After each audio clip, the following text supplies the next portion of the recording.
آج ہماری بہنیں بچوں کی اسکول کی چھٹیوں کے موقع پر میکے آنے میں ڈرتی ہے. یہ حالات. پہلے ایسا ہوتا تھا اسکول کی چھٹیاں لگتی تھی تو لڑکیاں میکے آتی تھی, چلو چھٹی لگی ہے, لمبی چھٹی ہے سمر کی, ماں کے یہاں گزاریں گے. لیکن بھابیاں تو نفرت کر رہی ہے, سب نہیں. اسی طرح سے بھائی کو تکلیف ہو رہی بہن کے آنے سے. اللہ کے بندو, تمہاری عمریں کٹ رہی ہے, جلدی جانے کی تیاری کر رہے ہو رشتے کاٹ کے. کوئی ہنسی مذاق کی بات نہیں, حدیث پاک ہے, اللہ کے رسول فرمایا لمبی عمر چاہتے ہو دیکھ لینا, میرے نبی نے فرمایا مختار کل ہے میرا نبی. میرے آقا نے اپنی زبان سے جو کہہ دیا ہو کے رہے گا. اگر لمبی عمر چاہتے ہو اس رشتے داروں کے ساتھ اس نے سلوک کر کے دیکھو. عمر نہ بڑھے تو پھر کہنا, مال نہ بڑھے تو پھر کہنا. ہمارے بچپنے میں ہر ماں اپنے بھائیوں کے گھر, اپنی ماں کے گھر چھٹیاں بتانے جاتی تھی اسکول کی چھٹیوں کا. اب وہ نہیں رہ گیا ماحول. کیوں؟ بھابیاں بوجھ اٹھانے تیار نہیں, بھائی بوجھ اٹھانے تیار نہیں. لوگوں کو یوں لگتا ہے بہن آ گئی تو لنکا لٹ گئی, ہم کیا کھلائیں گے اور کتنا خرچ کریں گے. نادان سن لے, مسجد بنانے سے زیادہ, مدرسے میں چندہ دینے سے زیادہ, کوئی نیکی کرنے سے زیادہ اگر سب سے زیادہ ثواب ملتا ہے تو رشتے داروں پہ خرچ کرنے کی بنیاد پہ ملتا. کہیں بھی خرچ کرو, کہیں بھی خرچ کرو, سب سے زیادہ خرچ کا ثواب رشتے داروں پر خرچ کرنے سے. آقا فرماتے اگر تم اپنے رشتے داروں کو صدقہ دیتے ہو تو اللہ اوروں کو دینے سے دگنا ثواب تمہیں عطا کرتا ہے. ایک تو صدقے کا ثواب, ایک تو رشتہ نبھانے کا ثواب عطا کرتا. بہنیں آج ڈر رہی ہیں, گھر گھر آگ لگی ہوئی ہے.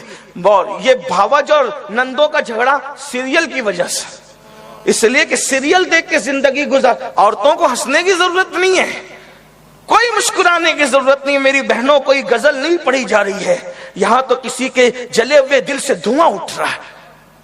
بہنیں تڑپتی ہے گھروں کے اندر, اور بھابیاں کہتی ہے وہ آئیں گی تو میں اس کے بچوں کا نہیں کر پاؤں گی, اتنا میں نہیں پکا سکتی, اتنے کپڑے میں نہیں دھل سکتی.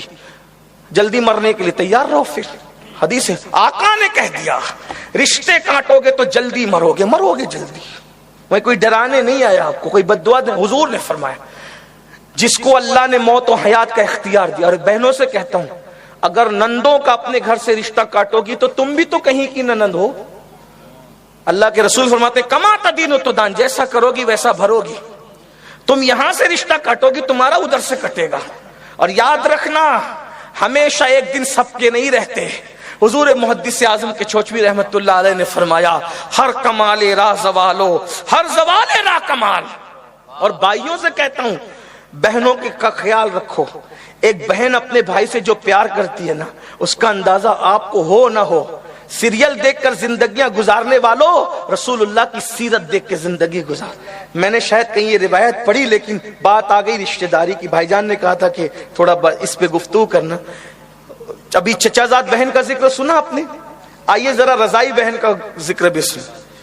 جنگ حنین کی جنگ فتح ہو گئی, اتنا مال غنیمت آیا کسی جنگ میں نہیں آیا. ایسے میں ایک بوڑھی عورت حضور کے پاس آئی, کہا محمد صلی اللہ علیہ وسلم, وہی فدا امی ابھی, محمد مجھے پہچانا؟ حضور علیہ السلام نے, میں کون ہوں؟ میں شیما ہوں, شیما, حلیمہ کی بیٹی شیما ہوں. میرے ساتھ بچپنا گزرے نا آپ کا, حلیمہ کا نام سنا چہرہ تمتما اٹھا, اور شیما کا نام سنا خوش ہو گئے. تو اللہ کے رسول علیہ السلام کچھ بتانا چاہتے, تم شیما ہو؟ جی ہاں. آپ کی بہن ہوں؟ ہاں. کیا ثبوت ہے کہ تم ہی شیما ہو؟ کیا ثبوت ہے تم ہی شیما ہو؟ کوئی بات بتاؤ. تو کہا کہ ایک دن میں آپ کو گود میں لے لے کے پھرتی تھی. کیا نصیبہ پایا حضرت شیما نے, گود میں حضور کو لے لے کے پھرتی تھی. ہائے ہائے, کیا نصیبے تھے ان لوگوں کے جنہوں نے حضور کو گود میں اٹھایا. اگر یہ کہہ دوں کہ وہ گود میں کیا اٹھایا بلکہ عرش الہی رشک کرتا ہوگا اس گود پر جس میں حضور گود میں آ جائے. اللہ اکبر. تو شیما نے کہا میں گود میں لے کے جانا چاہتی تھی, آپ آنا نہیں چاہتے تھے. آپ کہہ رہے تھے میں نے نہیں آنا, میں کہتی تھی لے جاؤں گی. ایسا ہوتا ہے نا, وہ بچوں کو زبردستی کھینچتی ہے تو بچے ناراض ہوتے ہیں, ایسا ہے کہ نہیں؟ وہ بچوں کی ناراضگی بھی فطرت ہے. شیما کہتی ہے میں اٹھانا چاہتی تھی، آپ نہیں آنا چاہتے تھے، ایسے میں آپ نے ناراض ہو کر مجھے دانت کاٹا تھا۔ یہ بات صرف مجھے پتا ہے اور آپ کو پتا ہے، تیسرا کسی کو پتا نہیں۔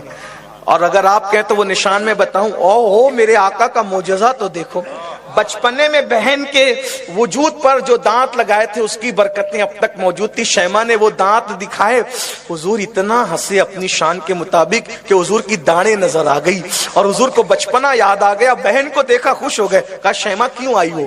کہا کہ وہ مال غنیمت میں ہماری سسرال والوں کے جانور بھی آ گئے۔ حضور نے فرمایا یہ میری بہن ہے، جس کے حصے میں اس کے سسرال والوں کے جانور آئے وہ سب میری وجہ سے اس کو چھوڑ دو، میری بہن کے لیے چھوڑ دو۔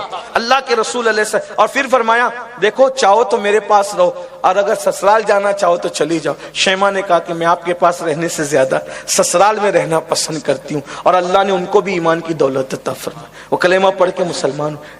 یہ رضائی بہن کے ساتھ سلوک، وہ چچا زاد بہن کے ساتھ سلوک، ہمارا کیا سلوک ہے ہمارا بہنوں کے ساتھ؟ بہنیں بہت پیار کرتی ہے بھائیوں سے، لیکن انسان دولت کے نشے میں سب بھول گیا، مشینوں کے نشے میں سب بھول گیا، عیش اور عشرت کے رشتے نہیں نبھا رہے۔ میری گزارش ہے کچھ وقت اپنے رشتہ داروں کے لیے نکالا کرو، ملنے کے لیے، جلنے کے لیے، ان کی خبر گیری کیا کرو، وہ کیسے ہیں، کس حال میں، کس حال میں نہیں ہے۔ ایک روایت اور ہے لیکن اب اس کو نہیں پڑھتا، بات جو ختم کرنے لگا تھا فتح مکہ کی وہ پیش کر کے بات پوری کرتا ہوں، لیکن یہ ہے رشتہ داروں کا خیال کرو۔